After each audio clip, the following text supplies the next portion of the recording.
Welcome to today's video. Welcome to my YouTube channel, or if you're just catching this from my blog, I'm happy to have you here.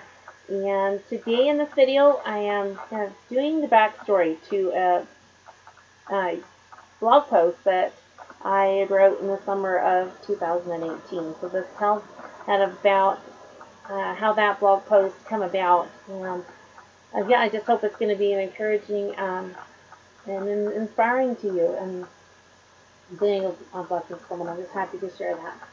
And, all right, well, I hope you enjoyed it. About a year after we lost our son, Clayton, I wrote this blog post titled "Your World's Not Falling Apart."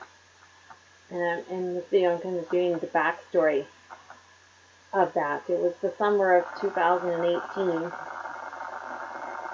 and I was listening to the Christian radio station, just going about my day. I had that station on because um, that's what I listen to all the time.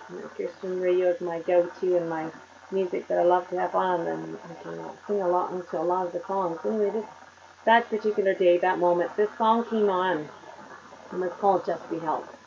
And I'm sure I've heard that song before, but that day, I can't even really remember if I could or not. That day, it was like I was hearing the song for the very first time. There was two lines that just really stood out to me. Those two lines were, "Your world is not falling apart, it's falling into place." And boy, that just jumped out at me. And I just got that, and I was like, what did that just say?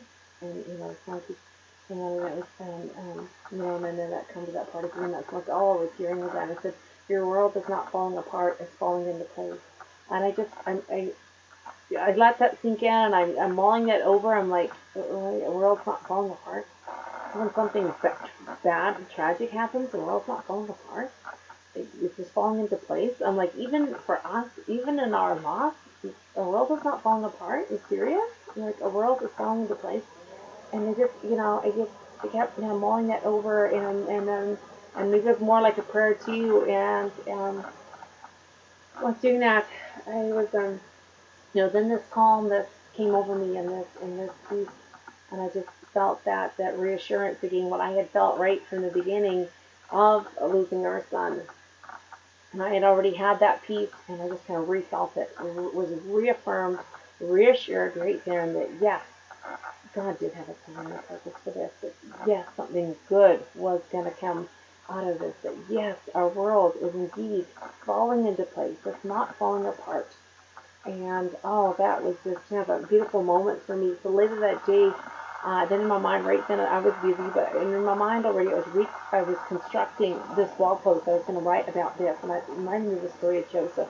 So later that day, I wrote that blog post called "Your World's Not Falling Apart." And that message came. I just felt was a total answer of prayer, because I've been diligently praying for a message that I could give others going through hard things, of an example of how God uses bad things for His good. An example where He turns them around and uses that, in a really great way. And so, yeah, I thought of the story of Joseph. I come to just really, really like his story now. It has a whole new meaning to me since our loss. That he had so much going against him for such a long time, that all of those things were turned around for his good. Um, and that it was part of God's great plan for his life, for Joseph, and to help many people. And so I want to just tell that story right now, kind of a short version of the story of Joseph. It's found in Genesis chapters 37 and 39 through 50. Right, so this young man was hated by his brothers. He had 12 of them, no, 11 of them, by the way. There was 12 altogether. He had 11 brothers. I just had 7. So a lot more brothers. And these brothers were jealous of him because he was his father's favorite. Not a good thing for parents to have a favorite. He was his father's favorite. And he had these dreams that annoyed them. The dream showed that he was going to be a superior at them one day. And so God had given him these dreams, I guess, of showing the hope and the future that he had for Joseph. And Joseph went and told his brother and his family these dreams, and didn't go over very good. They were upset that he would think that they were going to end up falling down to him one day. That was in one of the dreams, and just that to think that he was going to be superior of his brothers. So they had enough, and one day they sold him to a slave trader, some slave traders going to Egypt, and so far away from his home and family, he was working as a slave. And if that wasn't bad enough, he was later thrown into prison under false accusations by the Potiphar's wife. He gave false accusations toward him, and he's thrown in prison. And he was in there for a time. I don't really know exactly how long, but he's in there for a time. And there was a baker and butler in there as well, and of the Potiphar's. And he interpreted the dreams of the baker and butler. And so when the butler was to be released, Joseph said, tell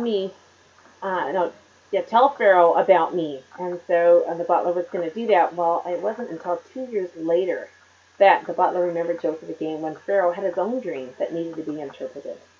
And so, can you imagine that? Another 2 long years in prison, an innocent man. And I would be like, God, where's your plan? Where's the plan? I need a miracle here. This is crazy. I need a miracle.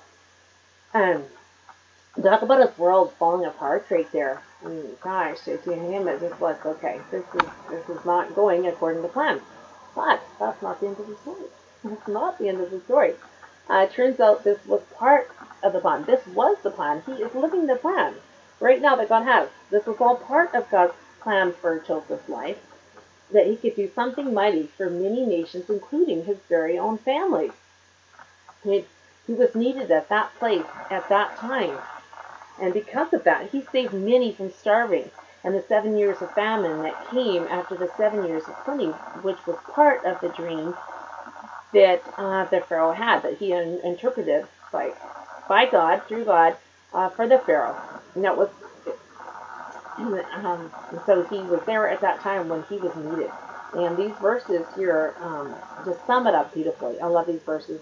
Genesis 50, 19 through 20, and then Genesis 45, 7 through 8. God sent me before you to preserve you a prosperity in the earth, and to save your life by great deliverance. So now it was not you that sent me hither, but God.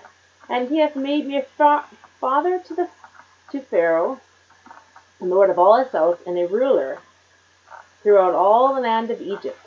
But as for you, you thought evil against me, but God meant it unto good, to bring to pass, as it is this day, to save many people alive. Wow! So even though for a long time it appeared that everything was going against him, and that his world was falling apart, it actually was falling into place. And I believe that is the same for you and I. So we can claim this too. We just have to keep believing, keep trusting, keep praying, and praising, and he'll keep us going and work out his perfect plan in our lives and the purpose that he has for us. But we have to let him. We have to trust him. And that is the question: are we going to trust him with our lives? Are we going to surrender completely our will for his? And say, Lord, not your will, but mine be done. Thine be done. Sorry, not my will, Lord, but yours be done. And that is the key, to surrender what God has for us. And when we do that, we make it possible for him to work out those plans that he has for us. We don't want to get in the way and try to construct something, but wait on him and his plan. And he's got some great plans for both you and I. And I just wanted to share that. And I just love the story of Joseph. You might want to go and get in the Bible and read that, and to learn more about that. All right, thank you so much for listening, and I pray that this has been a blessing and encouragement to you. And check out other videos that I've done here on YouTube to encourage and inspire.